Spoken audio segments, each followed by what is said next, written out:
Yo, welcome to PTA Sports. I am your host, Pest the Analyst, and man, was it an eventful evening last night.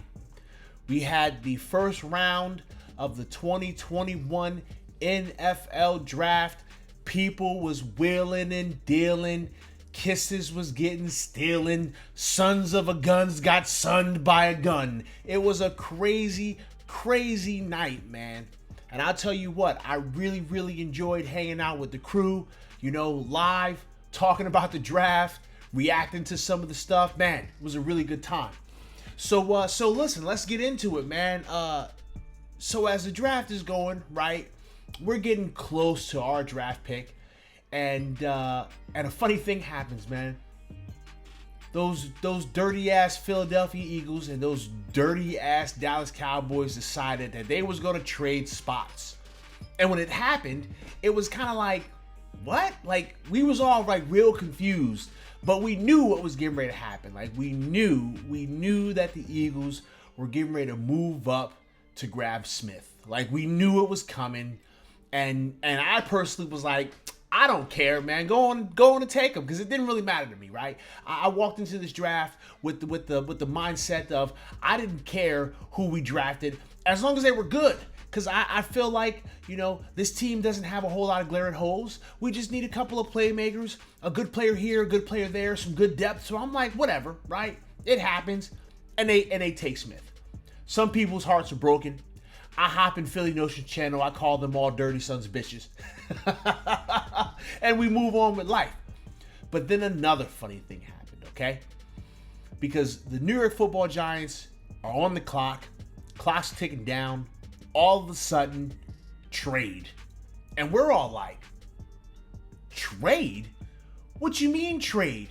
Well, the New York Football Giants and the Chicago Bears, they got off the phone. They ran to the office and said, hey, we flip-flopping, and here's what we got. So the New York Giants give the Chicago Bears their 11th overall pick. The Chicago Bears give the New York Football Giants the 20th pick, plus the 164th pick, that's the 5th round. And then next year, their 1st round pick and their 4th round pick. That is a hell of a package. Pause. That's a hell of a trade package, man. The New York Giants are able to move down, right? They're able to get a 5th round pick for this year, which they didn't have, right? So they don't have that 5th. Boom, now they got one. And they get a 1st next year and a 4th next year. Holy smokes, man. We are blown away by this. We're like, yo, Dave Gettleman moved down for the first time in his career. And props to Dave Gettleman for that. Like, I know, there are some people on the Twitterverses, on the book faces, they're on all of the blogs, and they're like, oh no, this is the Joe Judge effect. It's the Joe Judge effect. It's not just the Joe Judge effect, okay? Like, they looked at their board, they saw what they wanted, and they said, we can get that a little bit later and get some draft capital. Let's do it. So shout out to Dave Gettleman, right? Shout out to Joe Judge. Shout out to Kevin Abrams, because they were all involved in this situation. And Dave Gettleman actually said that when he did his little interview. He was like, yeah, I was on the phone. I talked to him. We talked earlier in the week. We talked earlier in the day, and then we were like, yeah, this could work. Let's do it. I gave the phone to Kevin Abrams. He did the rest. So shout out to them, man. This is a good situation for us, because we've got more draft capital to make some things happen next season, right? Where we're going to be able to have a combine, where there's going to be able to be more pro days, where there's going to be more games, all right? We're going to have a whole lot more information and a whole lot of draft picks to use in that draft. So good on them. All right, so we sit there a little bit longer, right? Now we got to wait. Now we got to sit there and wait. And I'm like, you know what? That's fine, because there's a lot of players that are going to be there at 20. And I'm super cool with sitting here waiting and getting one of these guys a little bit later. And that's basically what we did. That is basically what happened, because The New York Football Giants get back on the clock now at 20, and they get themselves Kadarius Toney. Now, here's the thing about Toney, okay? And shout out to Vised Edits. Shout out to Vised Edits, right? Because a few months ago, right, I was on my Twitch channel. I was playing a little bit of Madden. I always call him Viz. He's in my chat and he's like, yo, you got to see this cut up I just made. You got to check this out, man. You got to see this player. And I'm like, alright, cool, right? My game's done. I got a little bit of time. And so I jump on his YouTube channel. His description, his link is in the description. I jump on his YouTube channel and I check out this cut up. And I'm going to be honest with you. Like, as I'm watching, I'm like, yeah, this kid's pretty good. Yeah. Oh, man. This kid's okay. Like, I can see that this kid's quick. I can see that he's elusive.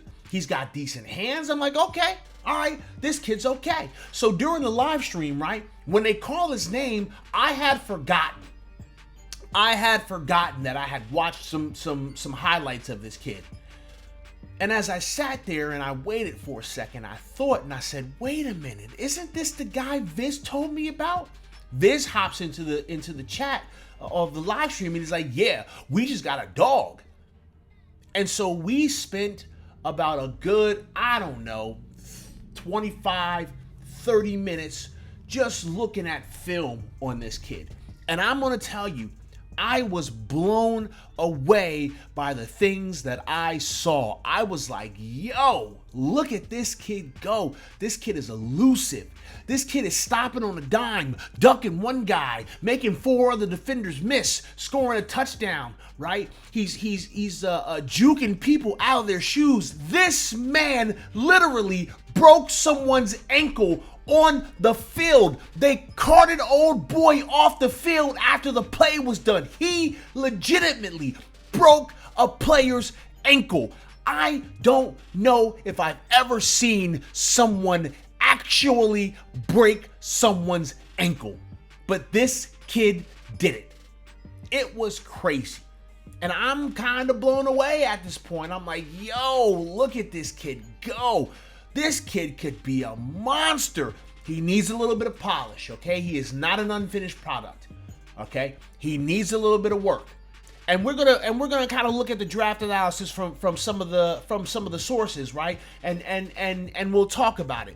Here's the first thing that I saw, right, when I was kind of looking around trying to figure some things out. Check this out. So Lawrence Tynes drops a tweet and he says, quote, from Nick Saban on Kadarius Toney, this is all you need, Giants Nation. Like, so check this out. Toney was an outstanding high school player. His quickness and ability to run jerk routes and change direction, get in and out of breaks is fantastic. I just think he's a really complete player as a receiver, especially when he's in the slot. He's a difficult matchup, creates a lot of problems. We'd love to have him here. I can tell you that. Okay, this is Nick Saban. Okay, this is Nick Saban talking about this kid coming out of high school. Okay, Nick Saban wanted this kid, and the kid ended up going to Florida. All right, so like, listen, if you can trust anybody's word on the abilities of a player, you can trust Nick Saban because he knows what he's talking about when he's out there recruiting. Okay, this man's won 1 million national titles. This man is low-key God status when it comes to college football as a coach. All right, so I feel relatively good about that. I really do. So after that, I went over to ESPN. And I checked out their little report. So I'm not going to read this in full, okay? Well, let's just hit on a few key points. First and foremost, he is an undersized slot receiver, okay? He is considered an undersized slot receiver.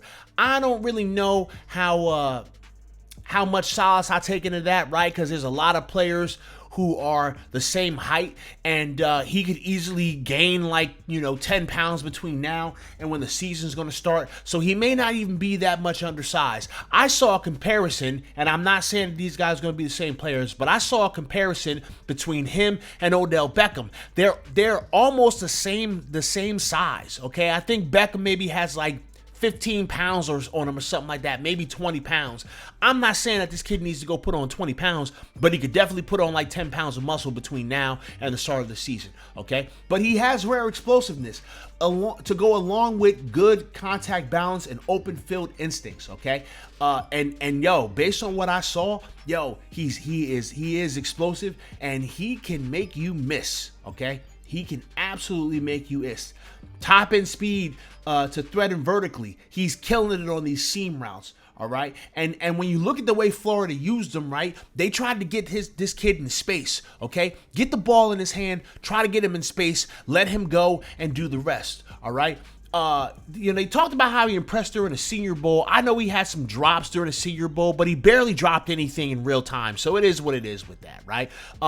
They say he's a hands catcher, but he's a small target with shorter arms and has the occasional drop. It's occasional. I think he dropped like 3 passes the entire time he was in college. So this is a kid that's going to come in right away, right? Come in right away, and potentially be a playmaker. All right. I mean, like ESPN says that his frame could prevent him from developing into a traditional number 2, but you never know, man. In Florida, he played inside, he played outside, slot. He lined up in the backfield like a running back. They used him in gadget plays. They used him in trick plays where he's throwing the ball. I think it was Justin Pinnock from Talking Giants make reference to him and Saquon and the Wildcat, and yo, that makes total sense because he can throw the ball like he can.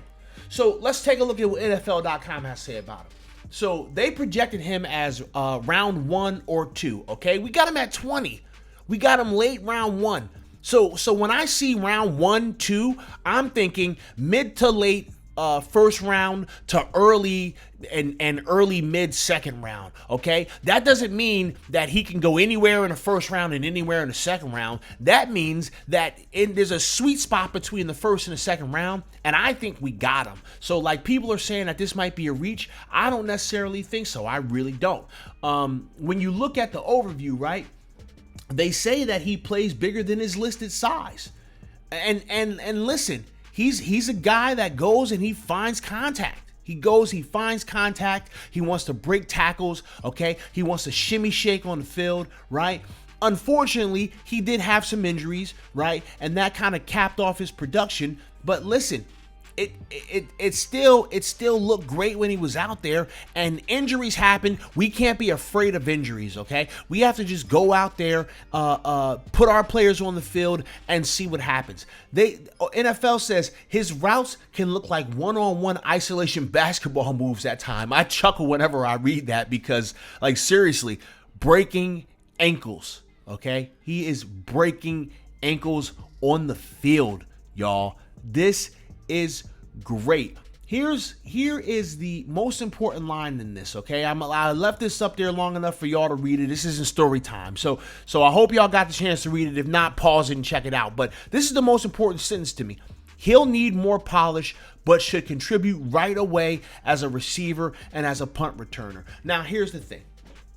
I don't necessarily know if they're going to use him in special teams, okay? If they do, cool. I don't know if that's what they're going to do. All right. I personally think that maybe John Ross, if he makes the team, is more than likely going to be used in special teams because he's quick and elusive, and we'll see. We'll see about it, okay?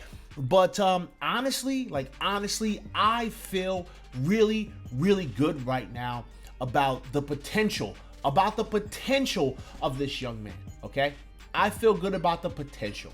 I think it makes us more dangerous on offense, okay? We can spread the field out now because we do have weapons, all right? Maybe you have like Galladay on one side. Maybe you have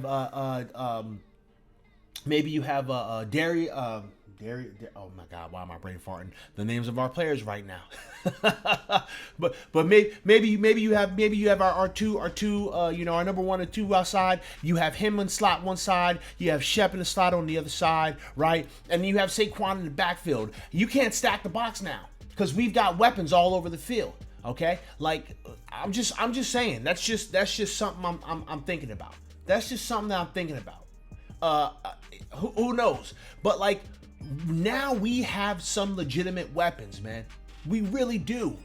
When you think about what we have offensively on this field, now I know some people are still talking about the offensive line and what the offensive line can potentially be, and there's still some more moves to make in this draft. So who knows, man? Maybe we still pick up another lineman to come in there and compete. But I still feel comfortable about the line that we currently have. Like, I feel comfortable. Are we going to have, a top 10 offensive line in the league? No, I don't think so. But I think that we can be average. And if we can have, a couple of guys out there that are legitimate threats, can separate and can make big plays for us, I think we'll be okay. So, like, listen, y'all. In closing, I feel good about this pick. I feel especially good about the trade down, about getting the draft capital. I feel good overall, okay? I'm not saying that this kid's going to be Odell Beckham Jr. I'm not saying that. I'm not saying that this kid is going to be fantastic and he's going to be all world. I'm not saying that. What I am saying is that I feel comfortable. I feel good with this pick. I think that this is going to really, really help our offense. I think this is going to really, really help Daniel Jones. And I think that this is going to really, really help Saquon Barkley. So look, we got round 2 and round 3 later on today. We're going to see who the Giants pick, and we're going to go from there. But again, Giants Nation, you should feel pretty good about this. You shouldn't be worrying about whether or not we reach for this guy. You shouldn't be worrying about if maybe we should have took this player or that player. Listen, I'm trusting this process right now. I'm trusting this process. And if this is the guy that they want, then I'm good with it. Especially after doing some research, taking some time and watching some film, and just really considering how we could potentially use this guy. So there it is, y'all. We're going to see what we do tonight. Hey, listen, I hope everybody has a fantastic rest of your day, and I will get up with you guys later. Make sure to like, subscribe, comment. It's been a while since I've done this YouTube video thing, okay? So I forgot to throw that in there, but hit the like button, subscribe to this damn thing, tell everybody about PTA Sports, and I'll get up with you guys later. Deuces.